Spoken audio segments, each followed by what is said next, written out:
ራሱ አልተቀረፈም ማለት ነውና በጣም ከባድ ነው። ቤተሰብ እውነት ለመናገር በጣም ከባድ ነው።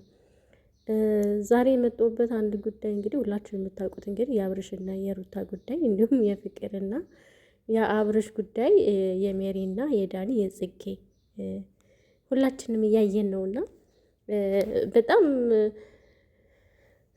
እኔ በጣም እየገረመኝ ነው ያለው ይሄ ጉዳይ ማለት ነው። ማለት ድራማ ነው የያዙት ወይስ የእውነት ተጣልተዋል ወይስ ምንድነው የያዙት? በጣም ግራ የሚያጋባ ነገር ነው። ሜሪ ደግሞ እኔ በጣም ተናድጄብሻለሁ። በነገራችን ላይ መጀመሪያ ነሽ አንቺ ይሄንን የእነሱን መጣላት መንስኤ የእነሱን መለየት መንስኤ አንቺ ነሽ። ጉድጓድ ቆፍረሽ ሩታ ለአንቺ አብርሽ አይገባሽም ብለሽ መጀመሪያ ነሽ አንቺ ጉድጓድ የቆፈርሽ ማለት ነው። ይህን ጭቃ ስለተሸከምሽ ሰውን በመማታት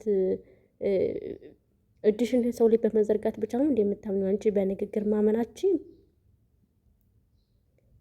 የእውነት እንደዛ ማመናችን እንዳንቺ ዝም ብለሽ ካገኘሽው ላይ በጥፊ አብርሽን በጥፊ መታሽ፣ ሩታን በጥፊ መታሽ፣ ዳኒን በጥፊ መታሽ። በቃ በጥፊ መማታት ብቻ ነው ያንቺ ሀሳብሽ ማለት ነው። የእውነት በጣም ነው የምታሳዝኘው።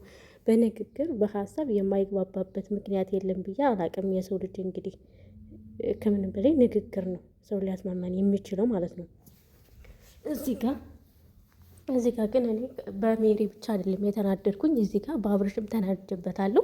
ይሄ ነገር ድራማ ባይሆን ለምንድን ነው ፍቅርን እንደዚህ ከሰው ጋር የሚያገናኛት? ምክንያቱም ባለፈው እንግዲህ ከሩታ ጋር ተገናኝተው የነበረው ሁላችሁም አይተናል። ሁላችንም ያየነው ነገር ነው ማለት ነው። እንዴት ዱላ እንዳነሳችበት ምናምን ነገር በጣም አስቸጋሪ ነገር ነው። እዚህ ጋርም እንግዲህ እሷም መታ እጇን ያነሳችባት ማለት ነው። በዚህ ጭቃ ሰውነትሽ እሷ እንዲሁም በጣም ስርዓት ያላለች ናት። ምንም ታላቂ ስለሆንች ነው ብላሻለች። እሷት እየተመታች ዝም ብትልሽ እኔም ቢሆን ዝም አለሽ። መጀመሪያ ከቦታው የነበርሽው አንቺ፣ እነሱ እንዲጣሉ መንስኤ የሆነው አንቺ ፕራንክ አረጋችሁት። ከዛ በኋላ ነገሩን እያካበዳችሁ ሩታ አብርሽ እንድትጥለው አክተፍ ብላ እንድትጥለው አደረጋችሁ። እሷ እኮ ነች አብዛኛውን ጊዜ አልፈልግም ያለችው እኮ እሷ ነች። አሁንም ትናንትና ፍታኝ አለችው እኮ እሱ እንደውም መፍታትም አልፈለገም መፈረምም አልፈለገም። ለምን ነገሮችን አዙረሽ አሁን ፍቅር ነሽ ዳኒ እንደዛልሽ፣ አሁን ደግሞ ፍቅር ነሽ አለሽ። ገባችሁ አይደለ? አንቺም እንደዛ እንዳደረግሽው ለምን ዛሬ ፍቅር ላይ መተሽ ፈረድሽ? እርግጥ ፍቅርም የምታደርገው ነገር ትክክል ነው ብዬ አይደለም። በሰው ትዳር ውስጥ ማንም መግባት የለበትም። መጀመሪያ መጨረስ ነበረባችሁ። እሷ ደግሞ እንግዲህ የራሴ ምክንያት አለኝ ብላለች። እንደዛ ባይሆን መልካም ነበር። ነገር ግን ደግሞ የሰው ልጅ በመነጋገር የማይፈታው ነገር የለም ብዬ አስባለሁ። እጅሽን ከምትሰነዝሪ በስነ ስርዓት ብትግባቡ መልካም ነው ብዬ አስባለሁ ማለት ነው። ቤተሰቦች እንዳያችሁት ከሆነ በጣም ነው የተናደደችባት። በጣም ነው ልትመታት የሞከረችው። መታታለች እንጂ መሞከር ብቻ አይደለም። እና እንደዚህ ባይሆን ጥሩ ነው ብዬ አስባለሁ። በሰውነትሽ እንትን ልትይ ይገባል። ትልቅ ሰው እስከሆን ድረስ ሲጀመር አሁን አንቺን ለማስታረቅ ተቆርቋሪነት ትመስያለሽ። ያን የተናገርሽው ነገር እነሱን ለማስታረቅ ሳይሆን ለማጣላት ነው እንጂ አንድ ጥሩ ስራ አልሰራሽም። በጎን እነሱ እንዲጣሉ ትፈልጊያለሽ፣ በጎን ደግሞ ጉድጓድ ትቆፍሪያለሽ። የሌለን ሰውን ደግሞ ምክንያት እናንተ ናችሁ ብለሽ እንትን ትያለሽ። የመጣላታቸው መንስኤ ዋነኛ አንቺ ነሽ። ሁለተኛ ነገር ደግሞ የሰው ልጅ ሲታረቅ በእንደዚህ አይነት መንገድ አለ። ትፈልጊያለሽ አትፈልግም ተብሎ የሰው ልጅ አይጠየቅም።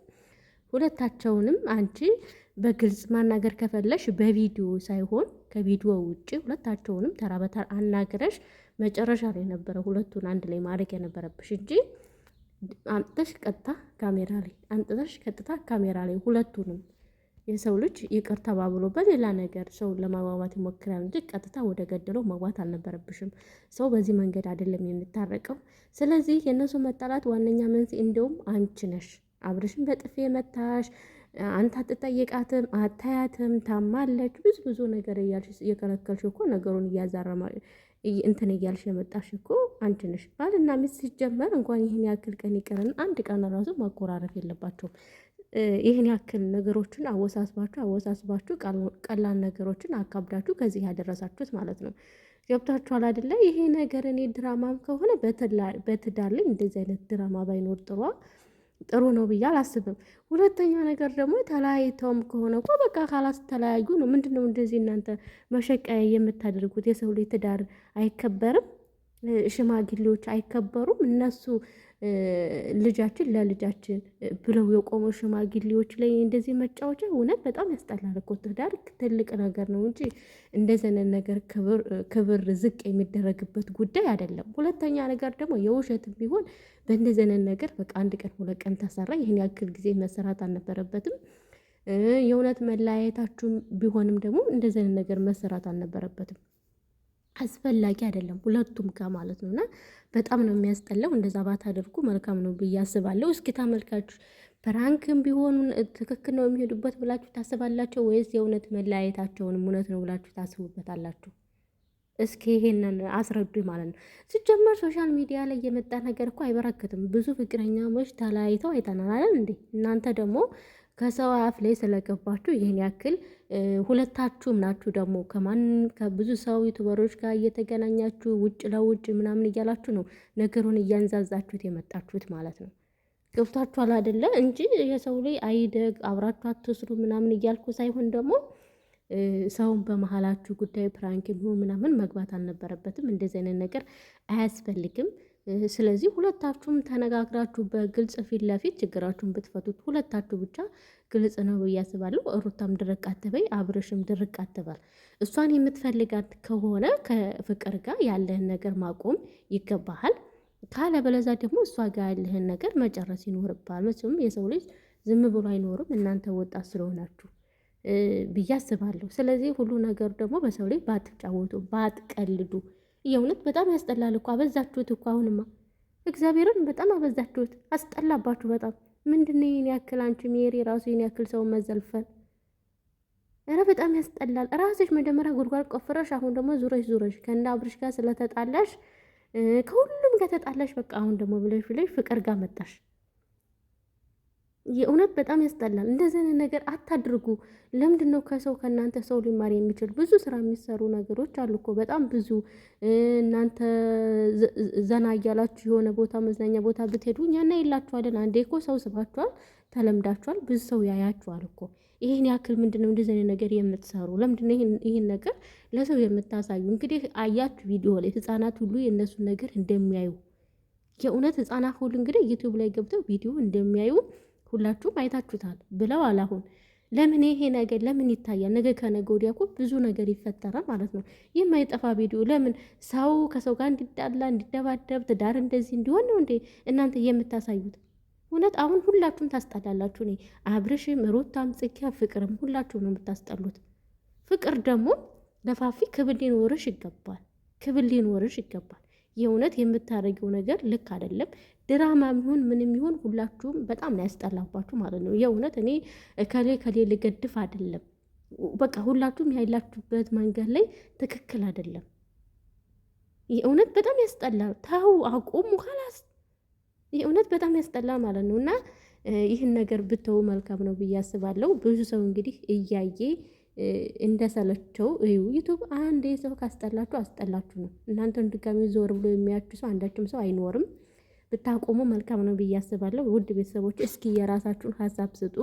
ይህንን ቪዲዮ ሲሰሩ ትክክል ናቸው። ሁለቀን ጭቅጭቅ፣ ሁለቀን በቃ የሚያስጠላ ነገር ነው የሚያሳዩ። ብዙ ባለትዳሮች አሉ አይደለ? መልካም ነገር የሚያጋሩን ነገ ለወደፊት ስለምንፈልገውን ቪዲዮ የሚሰሩልን በጣም ብዙ ዩቱበሮች አሉ። እንዴት መኖር እንዳለባቸው የሚያስረዱን አሉ፣ የሚያስተምሩ። እነሱን የሚገድፍ የለም። ግድ የእናንተ ደግሞ ጭቅጭቅ፣ በቃ የሚያስጠላ ነገር ብቻ በቃ የሰው አጉል ቦታ ውስጥ ሰው እንዲወርቅ ነው የእናንተ። አሁን ምንም እያስተማረ አይደለም። የእውነት በጣም ያስጠላል። ብዙ ስንት አርቲስቶች ድራማ አስተማሪ የሆነ በተረጋጋ መልኩ ነው ድራማ ራሱ ስንማር የነበረ እንጂ እንደናንተ እንደዚህ የተቋካ በመጮ በመደባደብ ምናምን አይደለም እኮ። የእውነት በጣም ያስጠላል፣ በጣም ያስጠላል። እንዴት እንደዚህ አይነት ነገር ትሰራላችሁ ማለት ነው? ኧረ ግን እናንተ ብር እንዴት እንደምትወዱ ብር ጉራጌ ስትባሉ ብር ላይ በቃ እንጥልጥል ብቻ ነው የምትሉት። ምንም ነገር ይሁን ብር ለማግኘት እየተመታችሁ እየተጠፈጠፋችሁ ትሰራላችሁ። ለብር ብላችሁ ለቪዲዮ ይሄን ያክል ዝቅ ማለት ምን ይሉታል? ይሄ እግዚአብሔርን በጣም ያስጠላል እኮ እንደዚህ ነገር መስራት። ቆም ብላችሁ አስቡት እስኪ አስታውሉ።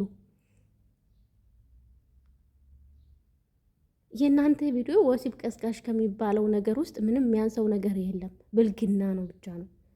ዛሬ ተለያይታችሁ ነገ ከአንዷ ጋር መለጠፍ፣ ዛሬ ከእንትን በቃ መነዝር ነገር ነው የእናንተ የሚያሳየን እንጂ ቋሚ ነገር እኮ የእናንተ የለውም እኮ። ዛሬ ከአንዷ ጋር፣ ነገ ከአንዷ ጋር፣ ከነገ ወዲያ ደግሞ ከአንዱ ጋር። ምንድን ነው እንደዚህ መባላት? አሁንም በዚህ ጾም በረመዳን ጾም እንዲሁም በፋሲካ ጾም እንደዚህ እያላችሁ ልቀጥሉ ነው?